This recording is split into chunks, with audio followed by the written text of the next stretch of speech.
Christian Parenting. Anyone else exhausted, need some rest, some answers, some encouragement in your parenting journey? That's why we host Rocking It Grand. Hopefully, some of our episodes have helped you in your journey. Are there shows you remember of ours that left a mark on you? Well, those episodes and more are made possible in part because of our partnership with ChristianParenting.org. Christian Parenting is an online resource that offers practical help and biblical encouragement through podcasts just like this one. They help produce podcasts in the Christian Parenting Podcast Network, develop parenting books and workbooks, and support the production and creation of shows like Rocking It Grand. Christian Parenting is 100% donor funded and relies on listeners like you to support the future creation of parenting and grandparenting resources. If you have been enjoying our show, would you make a donation to Christian Parenting today? And when you give today at www.cpgive.org, your gift will be doubled thanks to a generous donor stepping forward with a $10,000 matching grant. That means your $20 donation becomes $40, or your $50 donation becomes $100. All donations go to impacting parents and grandparents walking through the same things as you. All of us need a trusted community. All parents need a reminder that it's okay to be imperfect. All parents need Jesus. And as parents and grandparents come to know and love Jesus more, so do their kids. Please give today at www.cpgive.org. And thank you so much for your generosity. Welcome to Rocking It Grand with Chrys and Shellie. Rocking It Grand exists to remind us to live in the moment, even while planning for an amazing future. Let's keep our eyes open and see what today brings. If you could use some godly parenting wisdom, encouragement, and inspiration, along with some fun, real-life stories, the Rocking It Grand podcast with Chrys and Shellie is for you.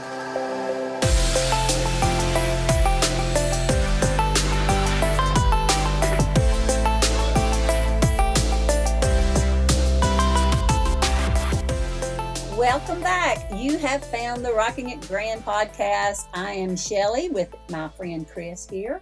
Welcome back, Chrys. Well, welcome back, Shellie, and everybody out there. This is the holiday season, and on top of 2020 craziness, now we're all doing our holidays Our 2020 kind of in a Christmas different crazy. way. Yeah.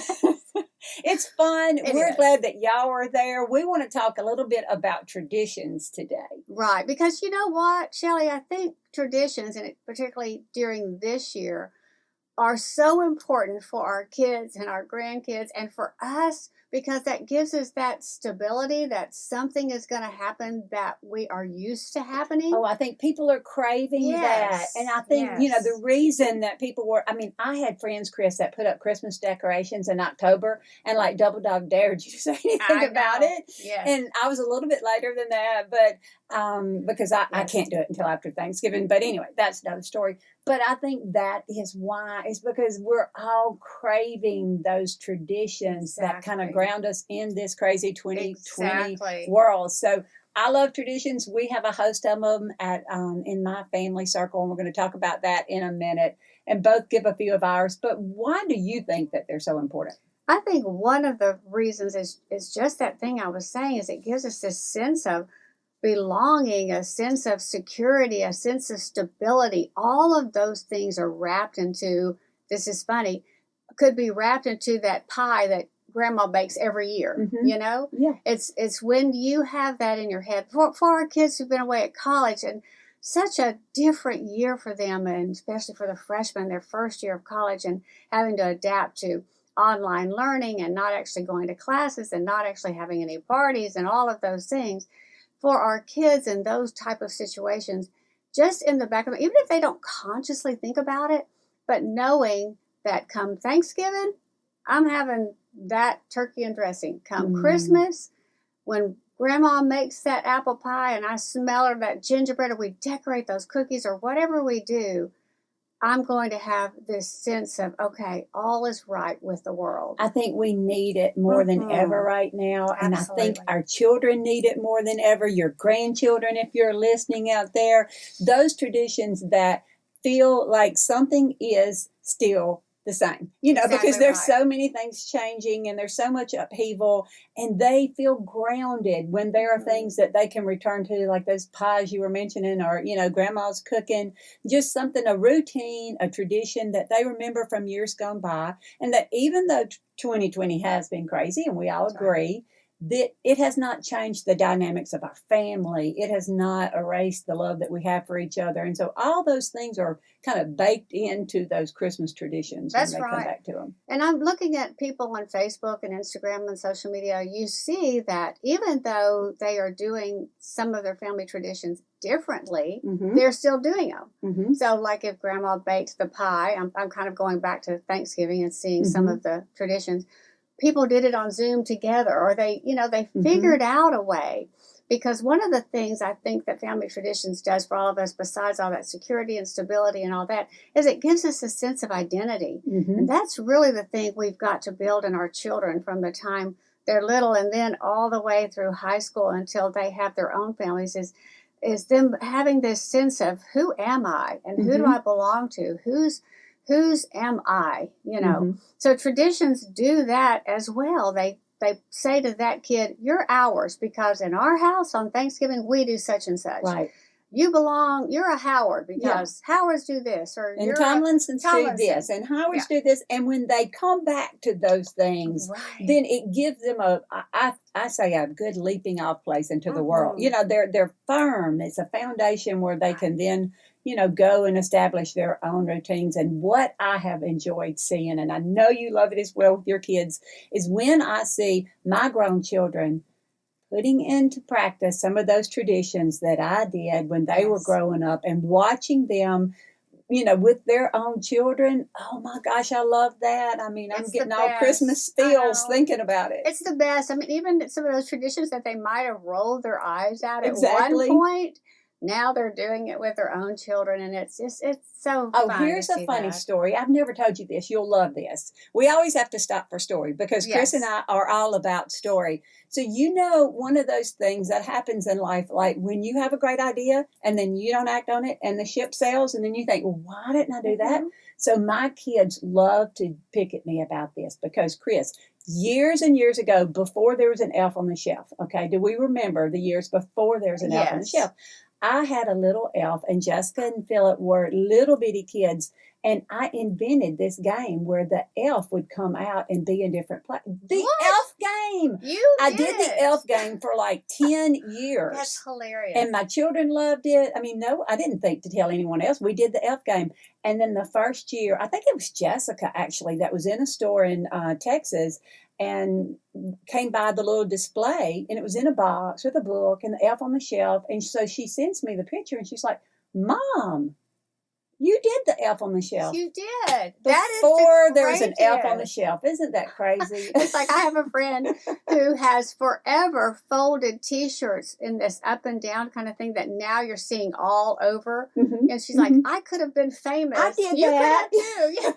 Yes. You're like, I did it. I did the elf before there was an elf. But anyway, that's just little funny family lore. But what I know out of all the family traditions, you and I could probably talk for hours, but our podcast listeners don't have time for that. So what's one of your favorite traditions with your family? We do have a lot of traditions, and I want to say this about traditions too, because this year we're 5 generations strong in our family.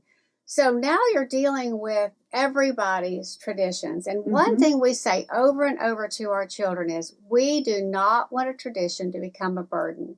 We want it to always be something fun that you look forward to and you want to do. And we are always open to changing it to where it meets the needs of our family today, or dropping it if it doesn't meet the needs of our family today, or doing something new. If it Input meets from the next generation. That's you right. take the same tradition and you just kind of change it and let new blood, kind of speak into it. Well, one of the things that we do, we start the holidays with a brunch at my mom's house. And it's the funnest thing because and now my mom is 89. I know I've said this before, and she's amazing. And when we ask her if she's going to do it again this year, she says, well, of course, honey. Like, why are we crazy for asking her? Right. But she literally makes everything now, my sister and I my other sister, my two sisters, and I go early and start helping her with the process because she feeds everybody, makes all the homemade cinnamon rolls with the pecans, those sticky rolls. Oh, yum. All the casseroles. She just does it all. And we all gather at her house, and that just kind of kicks off the whole season. holiday season with a brunch at Mama Joe's. We have finally, after all these years, talked her out of giving a gift to all 50, 60 of us who gather over there and tell her that that is her gift. She is the gift. She is the gift, and her doing that for us is the gift. And so that's one of our traditions. Yeah. I love it. That is really great. So, it's hard to pick out just a few, isn't it? I'm racking my brain trying to think about if I was going to pick out one of the things that we do. Okay, so we have traditions going back that my mom has done, and we're 5 generations strong, and that we're carrying on today. But one of the things that I have started, and this is funny because sometimes you start things and you don't mean to keep going forever and ever, but then they like it, Chris. And then here you are. I tell people, young moms all the time, don't start. If you're looking for a tradition, make sure it's something that you're going to do over and over again. Which is a great segue into this because several years ago now, I think it's been probably 6 years ago, I began wrapping my grandchildren's presents into a theme, which someone knocked me in the back of the head. It's amazing. Because it's crazy. And so, listeners, what that means is the first year I had a herd of reindeer in my foyer. And so they each get, and I limit myself to 3 presents per grandchild. And so you wrap them, and that first year it was brown paper, stack them in the form, one child's brown boxes in the form of a reindeer, and then decorated the reindeer with, horns and a nose and ears and all that. Which was all well and good when you It was going to be 1 year. Yeah. It was going to be, yay, I made a reindeer scene. Well, the next year it gets close to Christmas, and they're like, Kaggy, how are you going to wrap our gifts? Oh, my. Since then, I have had Santa Claus and the elves. I have made a Christmas village, like a Dickens village out of their presents, complete with lights. I've had nutcrackers. Last year was nutcrackers. It just gets crazy. So this year, and you've got to come see them, this year it's a nativity scene. Oh, wow. And so each one of the children represent Mary, Joseph, a wise man, a shepherd, the whole deal, an angel, the scariest looking angel you've ever seen in your life because they're in production. And so I took their little faces and I photocopied their little faces. And so they literally have the faces of my grandchildren. That is amazing. And Carrie, who's my daughter-in-law, when she saw the picture of Carlisle, the angel, she said, oh, it is kind of freaky. See, they're these little people. She said, oh, maybe that's why the angel said, do not be afraid. So, I wasn't going to do it this year. And my two oldest grandchildren are 12 and turning 12. And I thought they would be surely ready to let go of this. No, ma'am. They wanted to know how the presents were going to be wrapped. So the floor is yours. That's one of my crazy traditions. You have posted those pictures, of course, in the past, but you need to do one of those, where you put all of them. Yes. On your Shellie rushing, complete with the scary nativity scene. That's really like insane. It is really too much. Yeah. My family, they all say, my kids, in-laws, my husband, are you going to do that again this year? And I can't.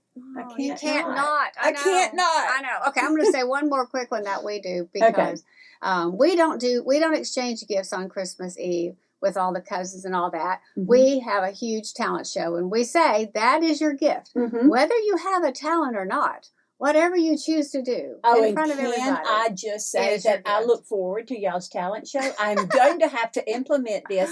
Guys, y'all got to find the back ears because I'm going to have to implement this in my family because when y'all do your talent show, I'm not even kidding. I'm there for it. I'm waiting for it. It is hilarious. And we do in our family, like every family. I've got some grandkids who are very talented singers.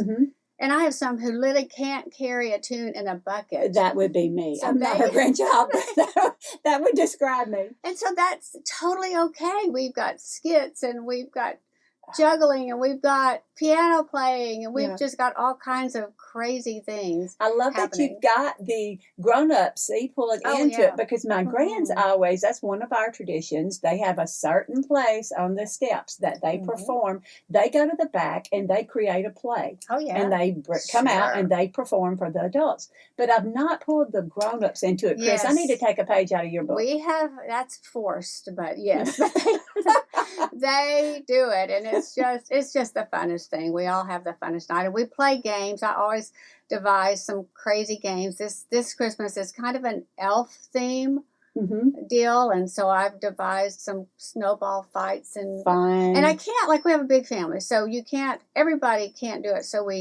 I divide the family into teams, and you send Yeah. a representative up, so you're cheering on, and Oh, now that's bringing all my inventive. I camp love experience in the there. team representation. Yeah, the team there. representation. Yeah, that's like really good. Like I may say, I need somebody who's the best athlete. And this is one of the reasons we wanted to bring some of these ideas to you today, because I'm listening and I'm already thinking, oh, we need to divide into teams in my mom's, because our celebration at mom's is now huge. Yeah. You know, and we play games every year, Yeah. and it does get crazy It's chaotic. crazy. But I have not even thought about Yeah. the dividing into teams. So Right. that will be And then you something be I'll sure do. and say, I need somebody who's between the ages of 7 and 9. I Right. need somebody, and so the teams, everybody gets to participate, and everybody's cheering on. Now, when I pick You at know. Chrys about watching her game, her contest, your talent contest in years past, how can we see those again? Are they on your Insta? I can't remember. Well, they might be. They may be. I didn't know if you had them in stories and they went away. Ours, mine and Johnny's are on YouTube. So if you look up Chrys Howard,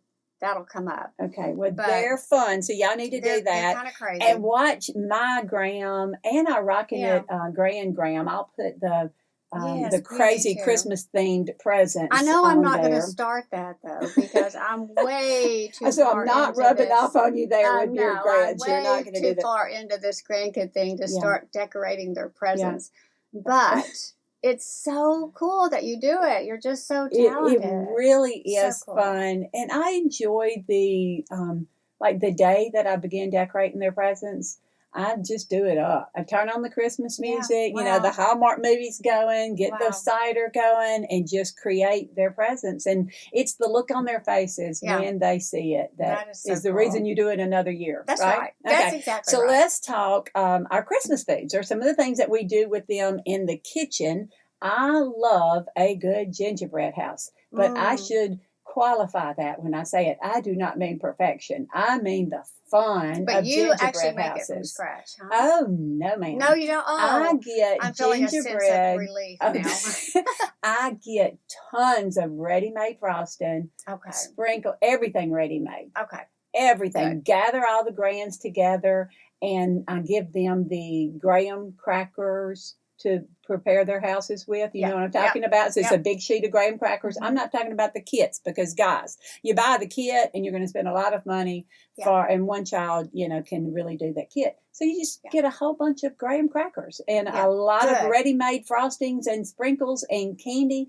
And everybody has a candy rush by the time you're all over, because they've been eating the candy instead of decorating the houses. Yeah, right. So definitely. Okay, I love that. And we... and we do themed with those. Now that's what's fun, because again, Chrys and Shellie in the themes. Yeah. So we have done like the Saints, the Super Bowl. Oh, that's we have done a Cajun cottage. So we have a theme every year for our gingerbread house. And we have, like, when we had the Cajun cottage, we had an alligator crawling up out of the blue icing. And so you have to create a theme and give them ready-made items and go for it. Okay, I love that. Now, food-wise at our house, I'm not the biggest cook. You guys might know that by now. But for Christmas Eve, when everybody comes over for Christmas Eve, I do like the main thing. So there's two things I do. I go to Sam's and buy those pre-cut brisket. Come on. They're pre-cut. Yeah. They're awesome. Easy to do. And then I buy those amazing big Sister Schubert rolls. Right. Not their little ones. They're big ones. You get 30 in a package at Sam's. And you heat up that brisket.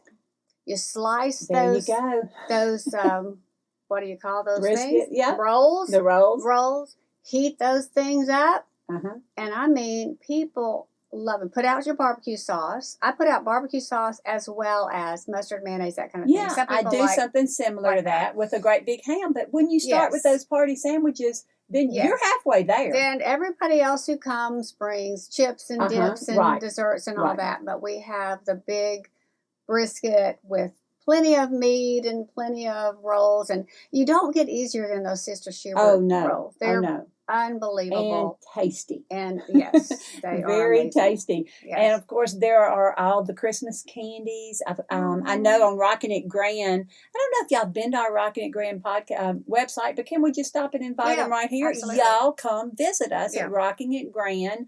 I put up 3 Christmas candies there recently, or our web designer, my brilliant daughter, did.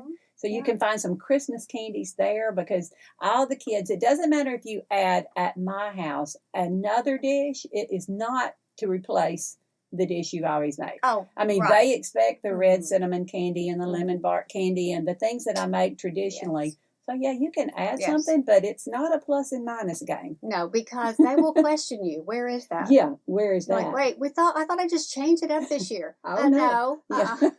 No. Traditions are there for a reason. That's want them to come back.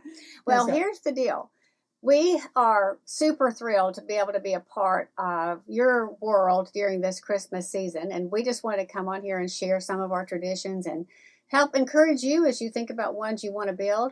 Our website, Rockin' It Grand, is a lifestyle site that is for everybody. We've got things for moms and grandmas and just everybody on there. And we want you to be a part of that community too, if you can and have time to do that. We would love to have you there. But we want to end today with a scripture reading that Shellie has had done. Shellie's going to have to describe it. I'll have to tell y'all about this. So this is something that I created. You can find it on my Insta if you want to get the printed version. But it is what I call the Christmas version of 1 Corinthians 13. And we wanted to end with this, Chris, because it's just important as we are all going with gusto into this season that we need so badly. This, for me, helps us center on the true meaning of Christmas and to just hold on to it. So I have invited Chris to help me read it. So we're just going to take turns here, and we hope that you will enjoy 1 Corinthians 13, the Christmas version.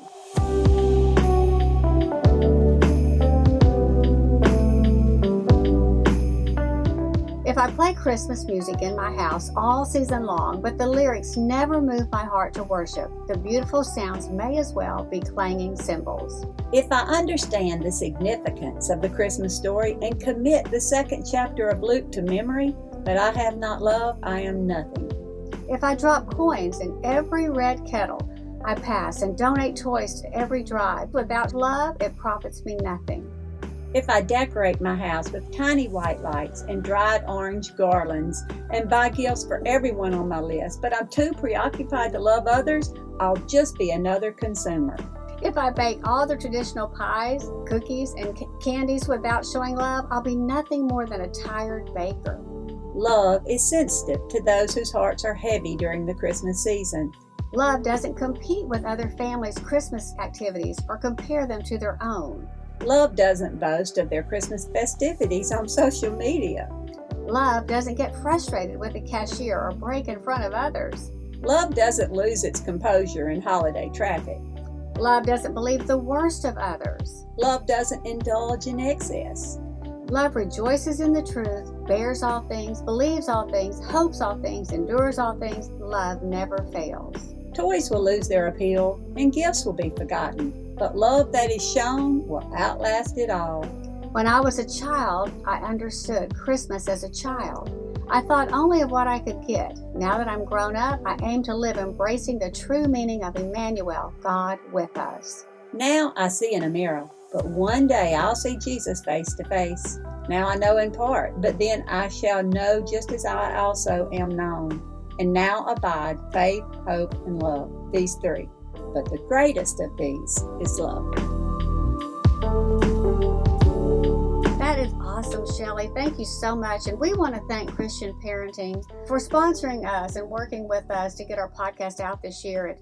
We truly can't say it was a dream. It wasn't something we thought of until this season of our life, but we're grateful they reached out to us and we stepped into this, and we love being a part of it. We're grateful to Christian Parenting for all that they do. It's a network that we're glad that you're a part of, and we just want to invite you to just reach out to your other family and friends and ask them to come in and join the family, because more than ever, we need to be grounding our children in the values and the principles of the gospel and the scripture, and Christian Parenting does such a good job with that. That's it for us. We want to say Merry Christmas and have a happy, happy, happy New Year. Yeah, Merry see you Christmas in to January. everyone. Oh, and you know what we want to ask you? As we move forward into our second season, if there are things that you want Chrys and I to speak to, or there are things that are resonating with you that you want more of, we really invite you to be a part of our community here at Rocking It Grand with Chrys and Shellie.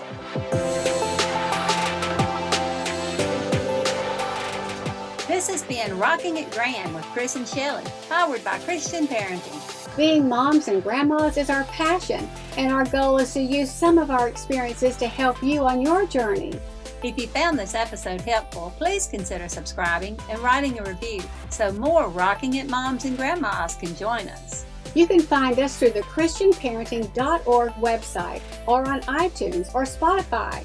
You can also find us on our own lifestyle site. That's rockingitgrand.com. Thanks again for sharing this journey with us.